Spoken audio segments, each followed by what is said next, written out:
Makin kesini makin banyak hal-hal yang bisa kita lakukan dengan menggunakan AI atau Artificial Intelligence. Tapi yang berbeda, sekarang mulai banyak kreator-kreator AI, dan bahkan yang terbaru ini memang banyak live shopping sudah mulai banyak menggunakan AI, baik itu sebagai afiliator maupun brand yang pada akhirnya menggunakan AI live shopping ketimbang dengan host beneran.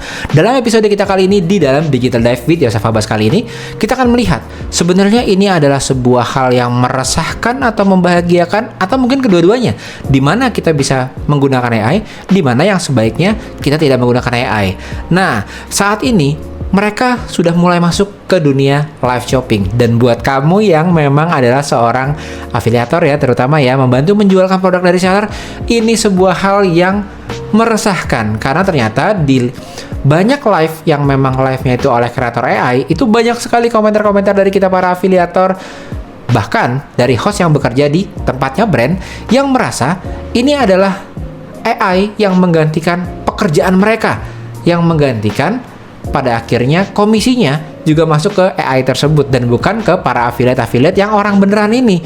Nah, apalagi yang juga meresahkan adalah AI ini memang satu ya, nggak bisa ngantuk. Tiba-tiba kalau lagi live tuh kita jam-jam rawan suka tidur ya, suka ngantuk ya. AI ini nggak bisa ngantuk. AI juga nggak bisa drama. Nah, buat kita yang mungkin sudah pernah mengelola host, mungkin kamu juga sudah pernah memiliki tim host. Mungkin kalau live-nya sudah beberapa sesi, udah pasti lebih dari satu host. Itu ada aja dramanya. Karena host ini memang seseorang yang talkative. Jadi begitu ditemuin rame-rame, akhirnya terjadilah drama. Dan AI ini nggak ada drama sama sekali. Saat kita mau live, maka AI diaktifkan. Saat live sudah berhenti, maka AI dimatikan. Dan ini yang menjadi tantangan kita.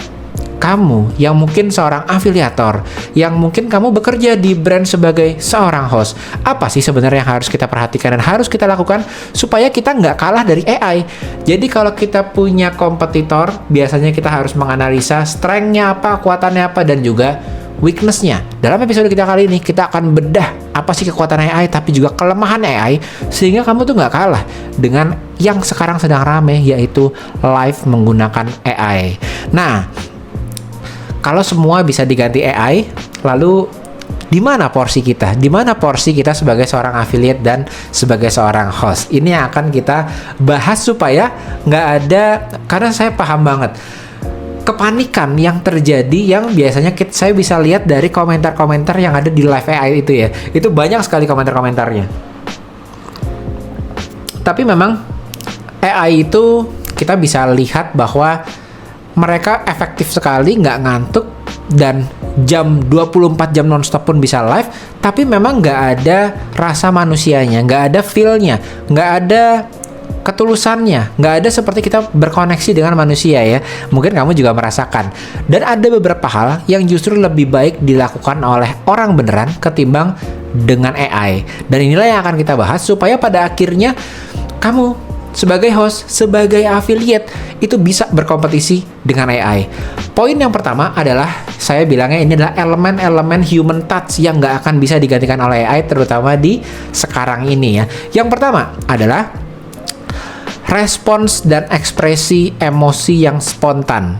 Nah, kalau ada live, contohnya ya, ada pembeli yang nanya di live kita, katakanlah snack, lalu pembeli itu nanya ke snack yang lagi kita spill, ini kak, snacknya itu pedas nggak? Level pedasnya seberapa gitu ya? Nah, itu jangan kita hanya menjawabnya standar seperti layaknya robot AI. Mungkin ya ini levelnya level sedang gitu ya, atau level sedangnya level 3 gitu aja ya, udah selesai. Tapi kalau kita memang mau lebih dari AI, maka cara menjawab kita itu harus bisa dimasukkan secara ekspresi, emosional, dan cerita. Misal, contohnya gini. Kalau mau arahnya ke humoris misalnya gitu ya, ini pedasnya seberapa? Wah, ini kak, ini pedasnya ada level pedas yang biasa aja sampai pedas banget kak. Pedasnya kayak pas mau ketemu mantan tapi udah nikah duluan. Nah, misalnya gitu ya, itu ada sisi humornya. Itu nggak bisa dikeluarin sama AI. Atau misalnya, kamu bisa gunakanlah ekspresimu. Begitu nyobain, kamu bisa coba, oke, saya coba ya nih, yang ini 1, 2, 3. Saya coba sendiri, ini pedasnya seberapa? Ambil yang ini, nggak terlalu pedes kok kak, yang ini masih aman nih level 2. Coba yang paling pedes ya kak, makan sedikit. Ini pedes banget kak yang ini. Nah kalau saran saya, kalau kakak itu untuk anak-anak, jangan yang ini kak. Nah jadi bener-bener ada ekspresi dari hostnya, dari kreatornya saat lagi spill produk. Jangan hanya sebatas jawab layaknya robot. Nah waktu kamu spill, waktu kamu lagi mau menjawab pertanyaan, kamu harus berpikir kalau AI bakal jawab kayak gimana, kalau robot bakal jawab kayak gimana. Itu yang menjadi guideline kamu saat lagi nge-spill dan jawab pertanyaan dari customer yang ada di viewer live kamu. Itu bisa membuat kamu berbeda dengan live yang dari AI. Lalu kedua adalah masukan kayak tadi. Biasanya AI itu namanya juga robot ya. Kalau robot itu mereka tidak punya pengalaman seperti kita, nggak punya background hidup seperti kita, yang setiap orang ini pasti lahirnya punya background keluarganya masing-masing, pertemanannya, daerahnya, bahkan yang tinggal di daerah Sumatera beda dengan di Sulawesi, beda dengan yang ada di Jogja atau di Jawa, itu semuanya punya beda kultur yang berbeda-beda. AI tidak bisa untuk mengeluarkan cerita yang berdasarkan dari hal-hal seperti ini. Jadi kamu bisa, kalau kamu ditanya tadi, jual produknya apa? Oh, snack kak. Lalu rasanya kayak apa? Kamu udah bisa menjelaskan dengan ekspresimu tadi, dengan sedikit humor tadi. Lalu kamu juga bisa ceritain. Nah ini kak, dulu pertama kali saya jualan produk ini, itu dulu saya jualan itu di luaran kak, di pasar. Kalau di pasar itu harganya segini kak. Dulu saya jualan produk ini, snack ini, kalau di pasar itu belinya juga udah dipaket-paketin kak. Di sini kita bisa jual yang benar-benar bisa satu paket besar ataupun bisa sepaket-sepaket. Dan kalau di pasar harga sepaketnya lebih beda kak. Dulu saya jualan di pasar itu. Nah jadi dikaitkan dengan ternyata pengalaman dia dulu pernah jualan di pasar, misalnya gitu ya. AI ini nggak bisa menjelaskan dengan storytelling yang seperti itu. Nah jadi saat kamu spill, betul, spill lah produknya, spill seperti biasanya, tapi masukkan juga bumbu-bumbu cerita dari personal storytelling kamu juga. Nah itu ya, jadi jangan lupa bahwa itu adalah hal yang kelihatannya sebenarnya kecil banget ya. Hal-hal itu kecil, tapi justru itu yang akan membedakan kamu kemudian harinya. Apakah kamu akan sebagai host di tempat brand tergantikan oleh AI atau enggak. Karena kalau ternyata cara jawab kamu seperti robot AI, maka kalau kamu host, maka brand ownernya akan berpikir, kalau begini saya pakai AI aja. Ini yang bahaya. Jadi kamu harus sadar betul waktu jawab dan waktu nge-spill, kamu harus menjawab. Kalau AI itu nanti bakal jawab gimana ya? Jangan jawab kayak gitu. Gitu ya. Lalu selanjutnya, tadi adalah ekspresi storytelling. Yang ketiga ini juga nggak kalah penting, yaitu interaksi real time-nya. Nah, maksudnya gimana interaksi real time? Mungkin AI masih bisa menyebutkan nama pembeli ya. Karena kalau ada orang masuk, ya Kak Sandi selamat datang Kak, ini kita lagi ada di live jadi gitu ya. Itu masih bisa AI mention. Tapi yang tidak bisa AI lakukan adalah interaksi real time, wajah yang spontan, ekspresi celetukan yang spontan, itu AI nggak bisa. Justru itulah, hal-hal kecil itulah yang kamu harus keluarkan supaya live kamu jadi berbeda dengan AI.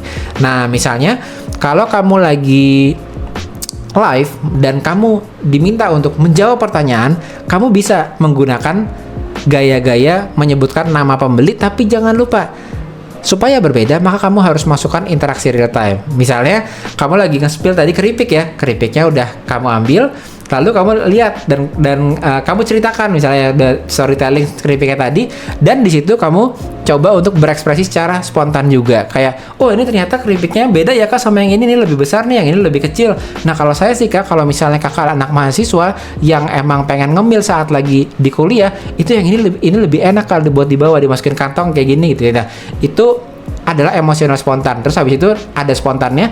Tapi susah ya Kak, kalau ternyata keripiknya kayak gini, kalau kakak pakai laptop itu biasanya suka kegencet, nanti malah pecah keripiknya, terus kita ketawa gitu. Nah itu ada ya Kak. Tapi kalau kakak sebenarnya tasnya bentuknya yang backpack, mungkin lebih aman Kak. Nah kayak gitu. Jadi ada micro moment atau micro celetukan yang itu nggak akan bisa digantikan oleh AI. Jadi artinya nyeletuk itu nggak apa-apa saat lagi live, jangan hanya nge-spill produk aja ya. Jadi itulah 3 hal yang bisa menggantikan kamu. Supaya apa? Supaya kamu nggak dibandingkan dengan AI dari sisi lamanya kerja. Karena AI itu bisa kerja 24 jam loh, dan nggak bisa ngantuk loh. Nah ini yang harus kamu hati-hati. Yang bisa kamu kerjakan lebih dari AI adalah 3 hal tadi. ekspresi kamu dan emosional, connection kamu dengan audience, lalu storytelling kamu, dan yang ketiga adalah sisi celetukan kamu, originalitas kamu sebagai seseorang manusia. Jadi artinya pembeli itu nggak cuma beli produknya aja, tapi mereka beli energinya kamu, mereka beli ekspresinya kamu, mereka beli celetukannya kamu, mereka beli cerita kamu. Kalau mereka masuk ke live yang AI, mereka cuma beli produknya aja di sana. Nah, jadi jangan takut ya sama AI ya. Justru sekarang kamu harus mulai memainkan hal-hal yang AI nggak punya. Dan hati-hati, kalau sampai saat ini kamu belum punya 3 hal tadi, maka sebenarnya kamu bisa digantikan oleh AI sebagai affiliate ataupun host.